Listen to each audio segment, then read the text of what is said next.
7장. 예수께서 사람들에게 말씀을 마치시고 가버나움으로 가셨다.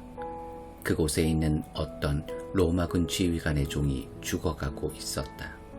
지휘관은 그 종을 무척 귀히 여겼으므로 그를 잃고 싶지 않았다. 예수께서 돌아오셨다는 말을 들은 지휘관은 유대인 공동체 지도자들을 예수께 보내어 오셔서 자기 종을 고쳐달라고 청했다. 그들은 예수께 가서 그렇게 해주실 것을 간절히 구했다.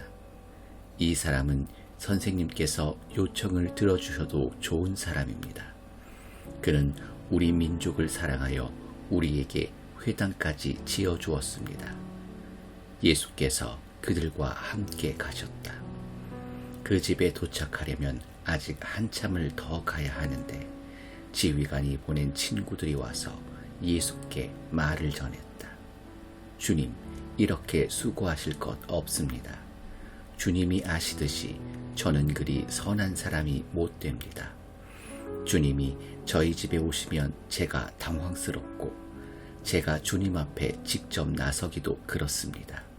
그저 명령만 내리시면 저의 종이 낫겠습니다.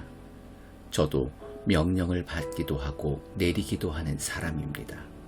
제가 한 병사에게 가라고 하면 가고 다른 병사에게 오라고 하면 옵니다. 그리고 저의 종에게 이것을 하라고 하면 합니다. 예수께서 크게 놀라시며 동행한 무리에게 말씀하셨다. 하나님을 알고 그분이 일하시는 방식을 훤히 알아야 마땅한 이스라엘 백성 중에서도 이렇게 단순한 믿음은 아직 보지 못했다. 말을 전하러 온 사람들이 집에 들어가 보니 종이 다 나아 있었다. 얼마 후에 예수께서 나인이라는 마을로 가셨다. 제자들과 꽤 많은 무리가 그분과 함께 있었다.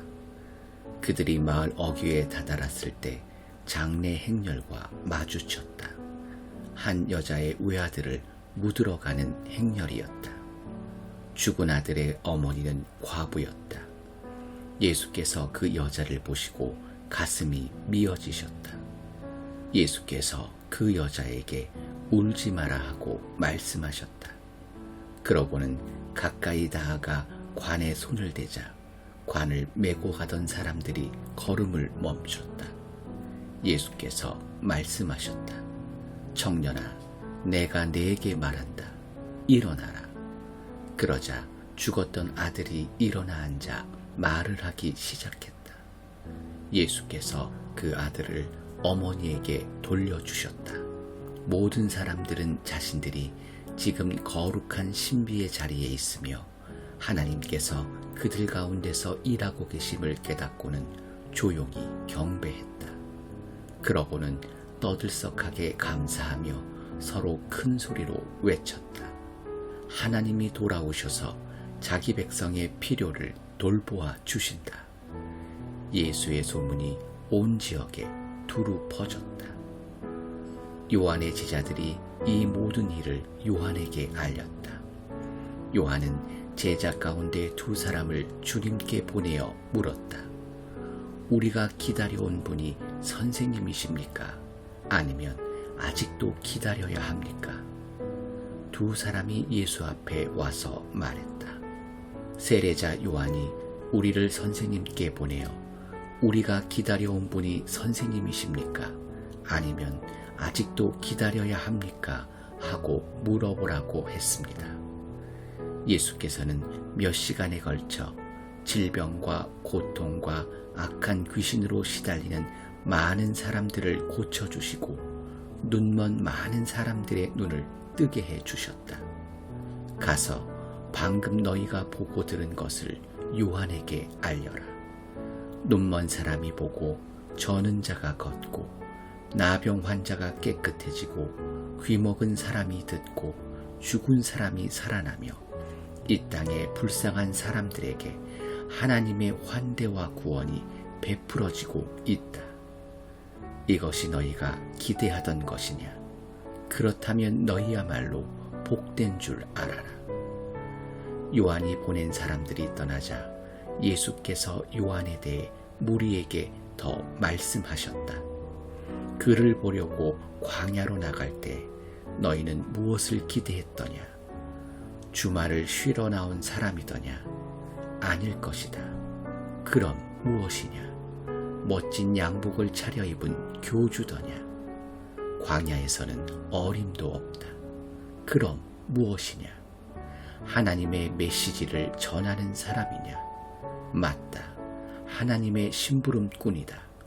너희 평생의 최고의 하나님 심부름꾼일 것이다.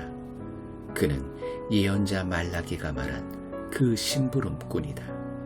내가 내 심부름꾼을 앞서 보내어 내 길을 평탄하게 만들 것이다.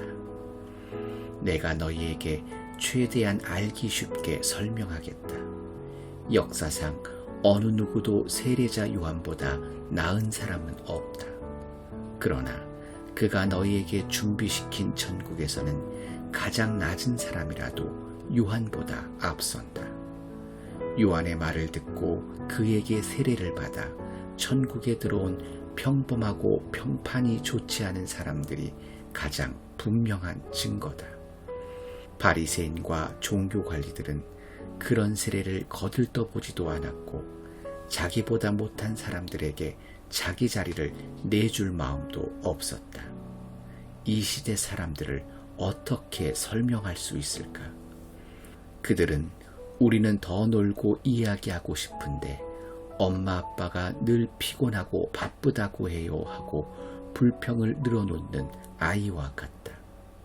세례자 요한이 와서 금식하니 너희는 그가 미쳤다고 했다. 인자가 와서 실컷 먹으니 너희는 인자가 술고래라고 했다. 본래 여론조사는 믿을 만한 것이 못되지 않더냐. 음식 맛은 먹어보아야 안다. 바리새인 가운데 한 사람이 예수를 식사에 초대했다. 예수께서 그 바리새인의 집에 가서 저녁 식탁에 앉으셨다. 마침 그 동네에 창녀인 한 여자가 있었는데 예수께서 바리새인의 집에 손님으로 와 계신다는 소식을 듣고는 아주 값비싼 향유 한 병을 가지고 왔다. 그 여자는 그분의 발치에 서서 울며 그분 발에 눈물을 쏟았다. 그리고 자기 머리카락을 풀어 그분의 발을 닦고 그 발에 입을 맞추고 향유를 발랐다. 예수를 초대한 바리새인이 그것을 보고는 이 사람이 만일 내가 생각한 대로 예언자라면 자기의 비위를 맞추는 이 여자가 어떤 부류인지 알았을 텐데 하고 혼잣말을 했다. 예수께서 그에게 말씀하셨다. 시몬아, 내가 너에게 할 말이 있다. 말씀하십시오. 두 사람이 은행가한테 빚을 졌다. 한 사람은 은화 500을 빚졌고 다른 한 사람은 50을 빚졌다. 그런데 두 사람 다 갚을 수 없는 처지인 것을 알고는 은행가가 두 사람의 빚을 없는 것으로 해주었다. 그렇다면 두 사람 중에 누가 더 감사하겠느냐? 시몬이 대답했다. 그야 더 많이 탕감받은 사람이겠지요. 맞다. 예수께서 말씀하셨다. 그리고 여자 쪽을 바라보시며 계속해서 시몬에게 말씀하셨다. 이 여자가 보이느냐? 내가 네 집에 왔을 때 너는 내게 발 씻을 물도 내주지 않았으나 이 여자는 내 발에 눈물을 쏟고 자기 머리카락으로 닦았다. 너는 내게 인사도 하지 않았으나 이 여자는 내가 도착한 때부터 내 발에 입맞추기를 그치지 않았다. 너는 기분을 상쾌하게 할 만한 것 하나 내놓지 않았으나 이 여자는 향유로 내 발의 피로를 덜어주었다. 감동적이지 않느냐?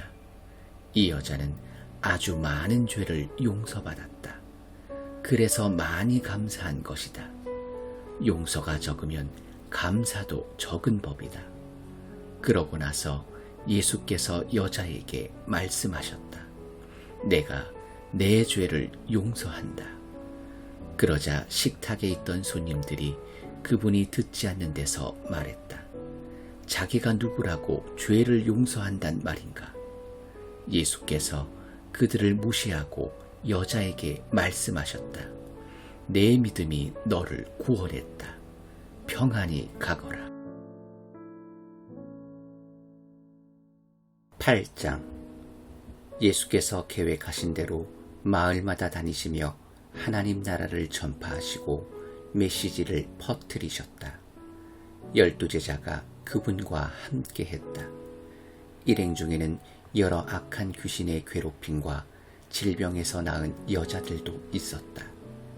7 귀신이 나간 막달라라 하는 마리아와 헤롯의 관리인 구사의 안내 요한나와 수산나가 있었고, 그 외에도 많은 여자들이 자신들의 재물을 넉넉히 들여서 일행을 섬겼다. 그들이 이 마을 저 마을을 다니는데 많은 사람들이 합류해서 함께 다녔다. 예수께서 그들에게 이 이야기로 말씀하셨다. 농부가 밖에 나가서 씨를 뿌렸다. 덜어는 길 위에 떨어져서 발에 밟히고 새들이 먹어버렸다.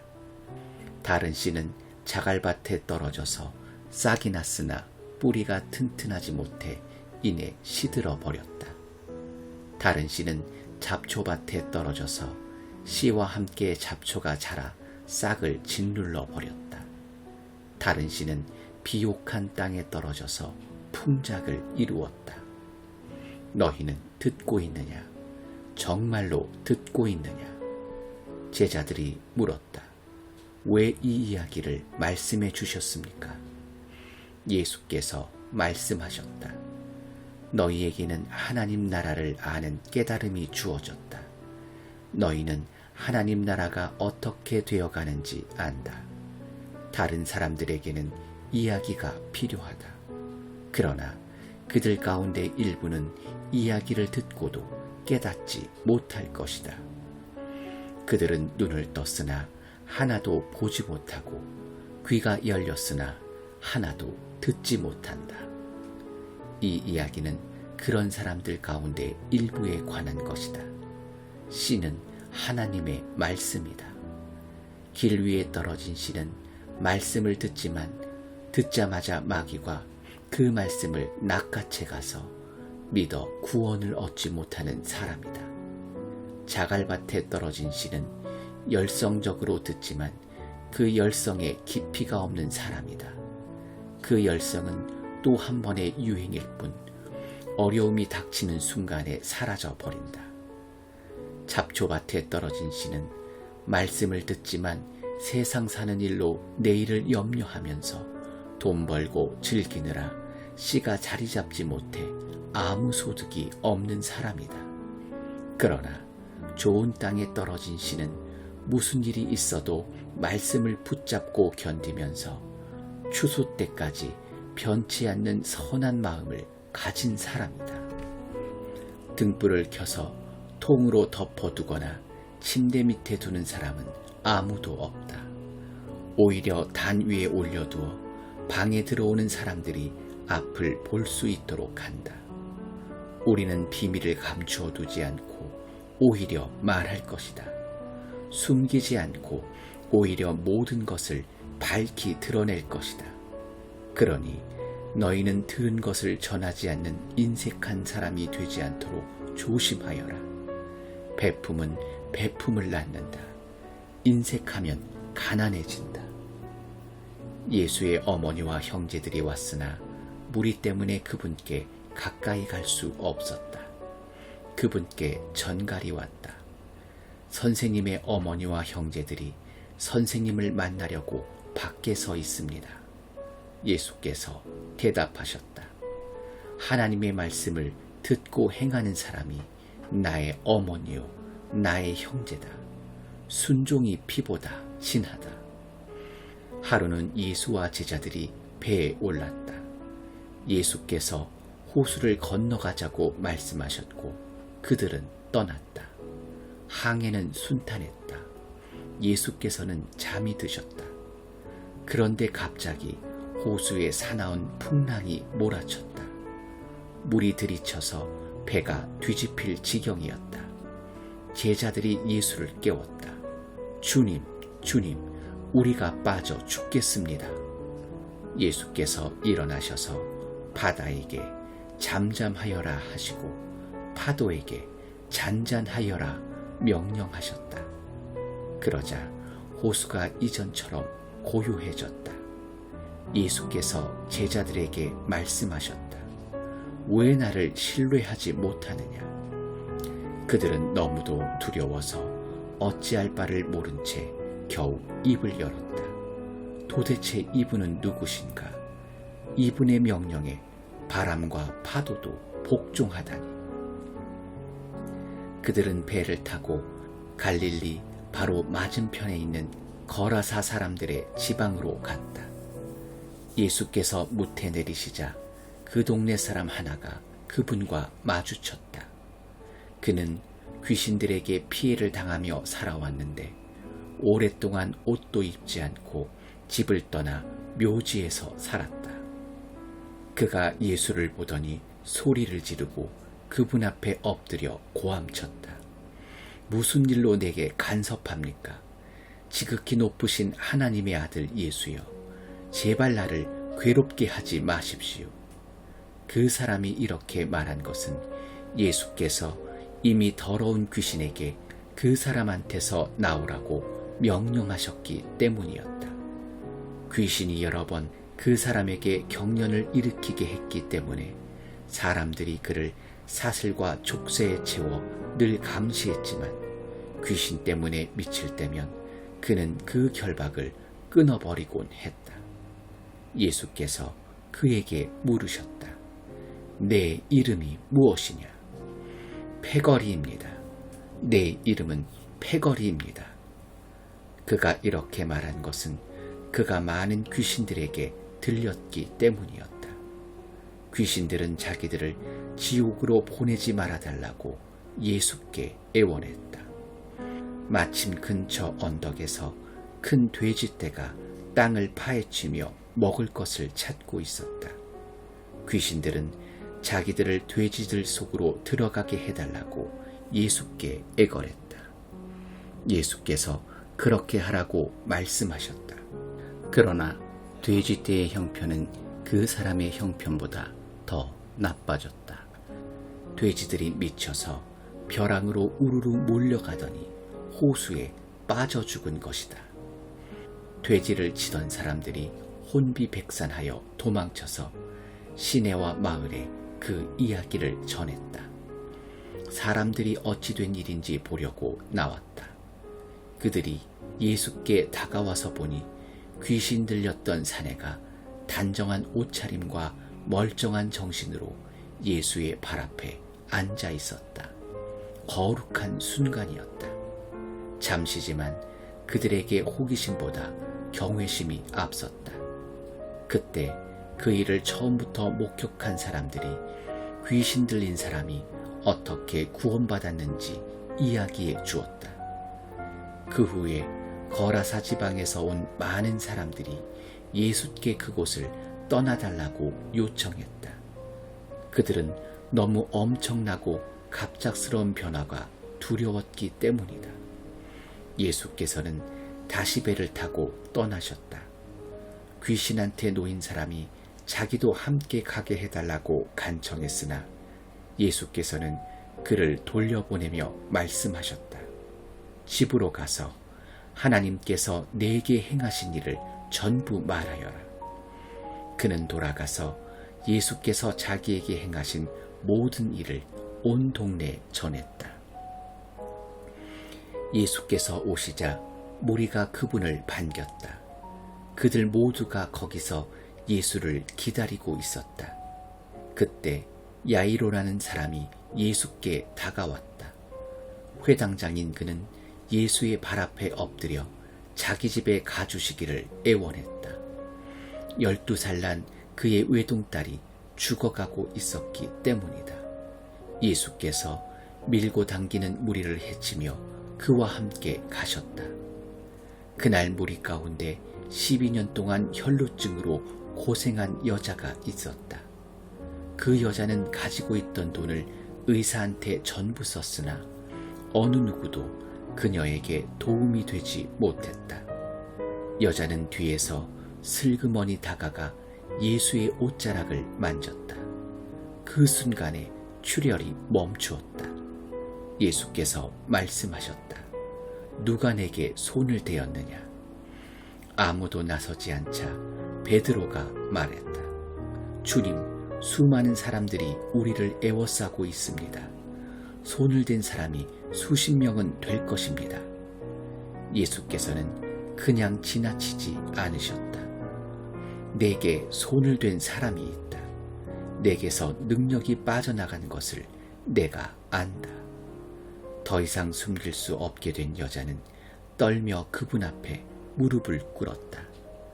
여자는 자신이 왜 그분께 손을 댔으며 그 순간 어떻게 병이 나았는지 사람들이 다 보는 앞에서 털어놓았다. 예수께서 말씀하셨다. 딸아, 너는 나를 신뢰하는 믿음의 모험을 했고 이제 다 나아서 온전해졌다. 잘 살아라. 복되게 살아라.